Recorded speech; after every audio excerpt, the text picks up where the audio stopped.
Picture two pins on a shelf. One is $15, the other is $45.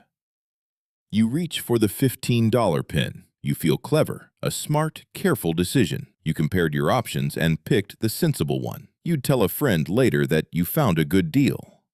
Except you didn't make that decision. Someone else made it the moment they put the $45 pin next to it. Without that second pin, you might have bought nothing at all or chosen something completely different. And the strangest part? This happens to you daily, in stores, on menus, inside apps. You never notice the second pin. You only ever see your own smart choice and walk away feeling good about it. This isn't a trick you're clever enough to catch on your own. It's a documented finding from one of the most cited psychology books of the last 20 years, Predictably Irrational by behavioral economist Dan Ariely. Ariely spent his career proving something uncomfortable about people who consider themselves rational. The brain doesn't calculate value in isolation. It compares, constantly, automatically, without asking permission. And whoever controls the comparison controls you. 3 of his findings explain most of the financial decisions you'll make this year, the ones you'll later struggle to justify, even to yourself.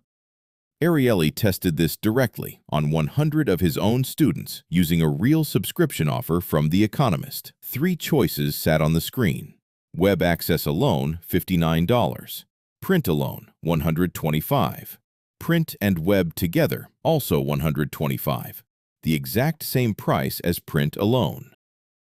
Nobody rational chooses print only, same price as the bundle for strictly less. And in the room, nobody did. 84% chose the bundle. 16% chose web only. Print only sat there, apparently pointless, a choice built seemingly for no one at all. But it wasn't pointless. It was bait. Ariely ran the exact test again on a new group of students, this time with the pointless print-only option removed entirely. Only the 2 real choices remained, web-only or the bundle. The result reversed completely. 68% now chose web-only. Only 32% chose the bundle they'd overwhelmingly preferred moments earlier, in front of a different audience. Nothing about the bundle changed. Nothing about its price changed. One option nobody ever wanted had been quietly making the bundle look brilliant by comparison. Remove it, and the brilliant deal lost most of its appeal overnight. This is the relativity trap. You never judge a price alone. You judge it against whatever happens to sit beside it. And that comparison is rarely yours to choose. It's built by whoever designed the shelf, the menu, or the screen in front of you. Think about your own spending. You'll drive across town to save $100 on a $2,000 laptop without a second thought. You won't drive 10 minutes to save $10 on a $20 book. The second saving is proportionally 5 times larger, but your brain isn't doing math here. It's doing comparison, and comparison has no sense of scale, only proximity.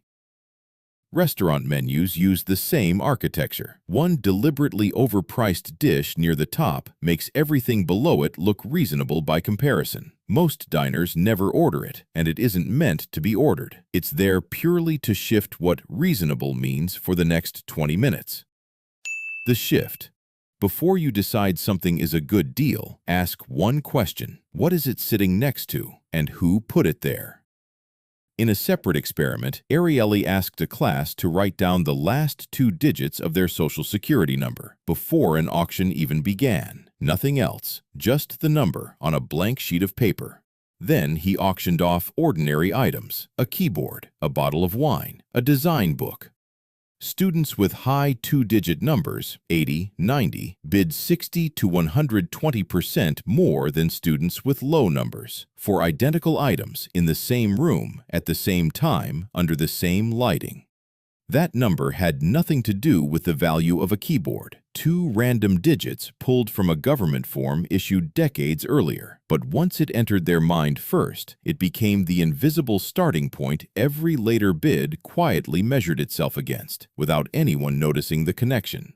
This is anchoring. The first number your brain meets becomes the reference point for every number that follows, even when that first number is completely meaningless. You felt this standing at a register. Was $2.99, now $1.99. That $2.99 may never have existed as a real, ever-charged price.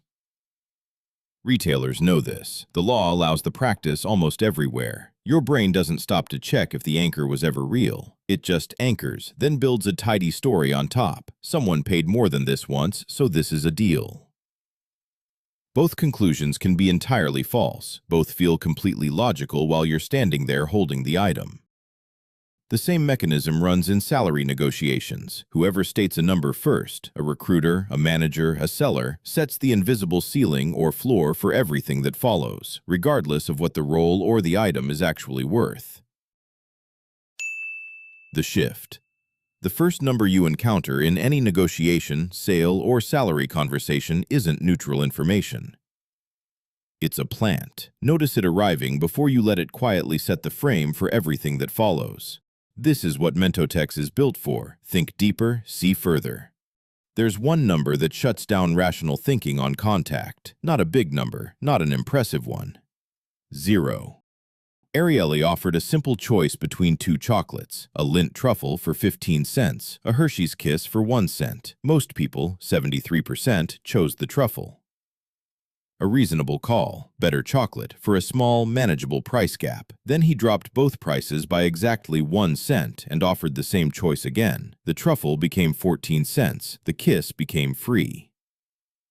Preference reversed completely. 69% now chose the Kiss. The price gap between the two never changed. Still exactly 1 cent apart. Only one thing changed. 0. In the human brain, 0 isn't a price point, it's a category of its own. Paying anything at all, even 1 cent, quietly triggers a small fear of loss. Paying nothing triggers none. That difference in fear, not any difference in value, is what actually decided the chocolate.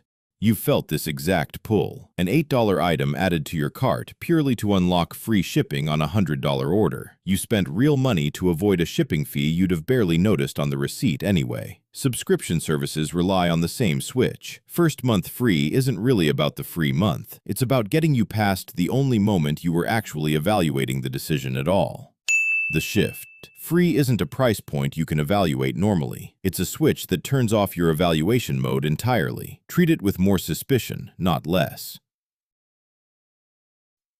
Here's the part of Irrational's research that should actually concern you, because it quietly closes the exit you think you have. He told his own students in careful detail exactly how anchoring works, the mechanism, the study, the numbers, before running the auction on them a second time. They understood it completely. They could have explained it back to him. They fell for it anyway. Irrational watched it happen, in room after room, year after year. The exact same pattern, the exact same bias, despite full, documented awareness of exactly what was about to happen to them. This is the most uncomfortable finding in the entire book. Awareness does not switch the mechanism off. It only makes you a more informed person who still falls for it and now feels worse about it afterward. So who actually needs this book? Anyone who quietly believes that once they've read about a bias, they've become immune to it. That specific belief is the trap resetting itself, disguised as insight. And here's what the book honestly won't do for you. It won't make the pattern disappear the moment you can finally name it. Irrational proves that outright, using his own students as the evidence. Reading about a trap is not the same thing as walking around it.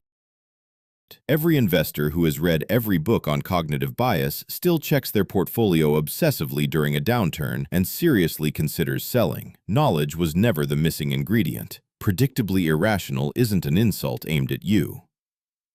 It's a diagnosis, and a diagnosis only helps the person holding it if they stop trying to think their way out of the pattern and start building around it instead. That part, the actual working fix, was never a mindset. It's an architecture, and building that architecture, the one piece of this research that actually works, is a different conversation entirely. If this changed how you see it, subscribe. There's more where that came from.